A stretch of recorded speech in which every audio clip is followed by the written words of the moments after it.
So I'm going to show you how I went from this to this with no heat and minimal manipulation. So this is how my hair looks with no product at all. I just washed it, did a deep condition. So first I'm going in with our handmade pomade. I like to put that on my scalp. And I also focus it on the ends because you have to remember the ends of your hair are the oldest. So it's very important that you get moisture on the ends. So I'm just massaging that through my hair. Now I'm going in with our oil as well, putting that on the ends specifically and the roots. But like I said, the ends are your oldest part of your hair, so you want to make sure that you focus a lot of product there. I'm also adding some conditioner into the water that I'm going to be using to keep my hair saturated because it just helps with the slip. Now I'm doing the detangle. I will do a more in-depth how to detangle video next with like kind of the same footage but just explaining it a bit more. But to detangle, I actually like to use conditioner. Like, I'm all about health. Some people say it weighs your hair down, but I never had a problem with that. I also go in with the oil, again, the WeUNIK Cosmetics oil, just to lock in the hair, lock in all the products, and just to make sure that I have a good shine when the style's all done. So now I'm separating the hair even more, and that brush that I'm using, it comes with a back that keeps all the parts together, but I like it to be separate because then it's less manipulation on the hair, it's less tug because it allows the parts to go where they need to. So the more coarse the hair is, the more thick, the smaller the sections you want to have are. I like to do my hair into 4 large sections and then section them out into like 2 or 3 smaller sections. You really want to take your time when you're detangling, starting from the ends, working your way up.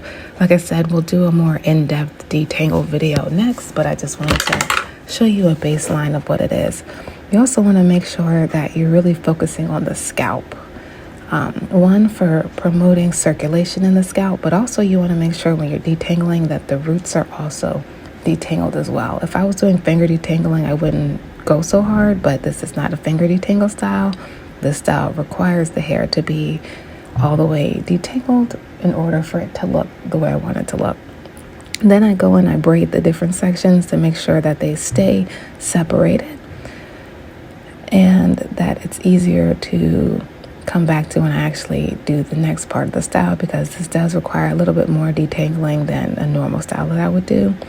And you can see the back of my hair is thicker, so I go in and do a little bit of finger detangling in the back just to loosen it up before I go in with the brush, because once again, you want to be as soft with the hair as possible. You don't want to fight it. If the brush is not going through, you want to stop.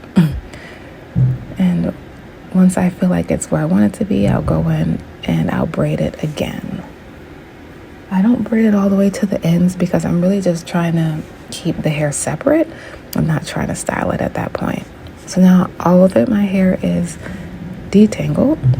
So now I'm going in with the perm rods and the actual braids for the style. Now for this portion, I'm going to use the Denman brush, which is a similar brush to the one that I used before, but it's a little bit thinner. I don't detangle with the Denman brush. I only style with the Denman brush because I find that sometimes it's a little bit too rough for me. I like to go in with the first brush that I showed you, and then I go in with the Denman brush to sleek it out a little bit more. So now I am braiding the hair, and you'll notice that once I get to the ends, I really make sure that it's as saturated and silky, I guess you could say, as possible, because when you lay it down on the perm rod, if it's not as flat as it can be or saturated, it won't hold the curl the same way. So that's also why I do use like a lot of product as well, just because I know what I'm looking for with the style. Also, when you twist the perm rods up, you want to make sure that you're shaping the face as well. So that's why some of them are higher, some of them are lower, because it just makes for the styling process later to be much easier.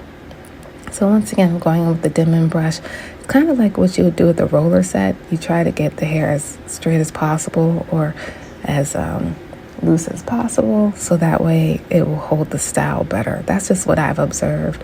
And I also like to do it wet because when it dries, it will hold the style better as well. And I don't have to use like a foam or something because I like for it to be really bouncy. And that's why I use the conditioner, and I use our WeUNIK products as well. So I'm just braiding. And you see how I'm rolling it up and make sure that it's flat and put it to whatever length I want it to be. And I'm just going to do the same thing again, making sure that I'm saturating the hair, brushing it out, combing it out, whatever. And look at that curl, baby. That's how you know that thing is healthy, because if shrinkage is a good thing, if your hair doesn't bounce back, it could be heat damaged, and that's never a good thing. You can always bounce back from the heat damage, but I like to do styles that don't require so much heat, because when I was in college, I had to straighten my hair like all the time. So going in, doing another braid.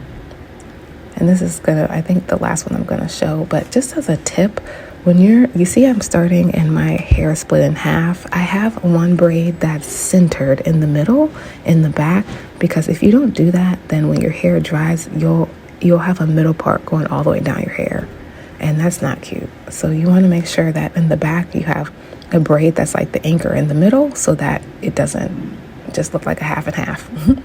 All right, so this is the next day. I'm putting some more oil on my hands, the WeUNIK Cosmetics oil, so that when I take my hair down, I'm not like gonna catch as many stray hairs in my nails, and it just makes the removal process a whole lot easier when you do it that way. So when I take my perm rods out, you see that's the anchor braid I was talking about right there. It's in the middle. But when I take my perm rods out, I'm not yanking them out. I'm untwisting them, because I want to make sure that the bottom of my hair still retains the style. So now I'm taking my braid out. What I like to do, it makes it easier for me, is I like to turn my braids backwards when I take them out. It just helps me when they're backwards for some reason versus frontwards. So I literally just twist the braids so that I'm taking it out from the back instead of the front, and then just go from there. So that's what I'm doing now, just taking out the braid, and I'm taking it out one notch or one stitch at a time, because you don't want to rush this part either, because you don't want the curls to separate too much until you're at the point where you're actually styling. So now I'll just show you what it looks like from the back. The back ones I usually do larger than the front, because no one's really looking at the back of your head like that. And also, as long as like the curl is there, that's what matters. But I typically do smaller braids in the front and a little bit larger in the back, or I'll mix it up. It just depends on how I'm feeling that day, or what style I want it to look like. But you see, it still looks really good. And you see, that's why I have the anchor braid, because if I didn't, you would have a middle part in my head, and it's covered because I have the anchor. All right, so here's a close-up of how I'm taking the braid out.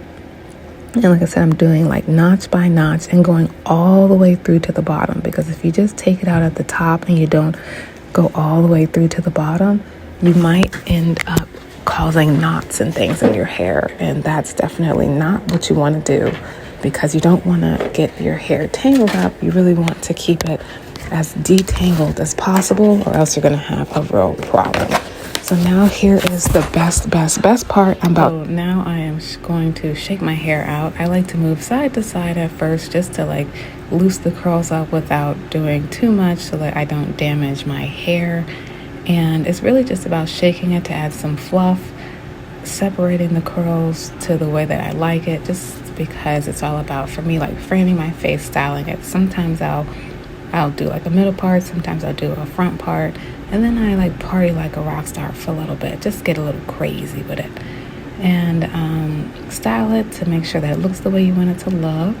You see in the back, because I had that anchor braid, there's no middle part that's clear to see, so that's a tip that you can use when you're doing a braid out style.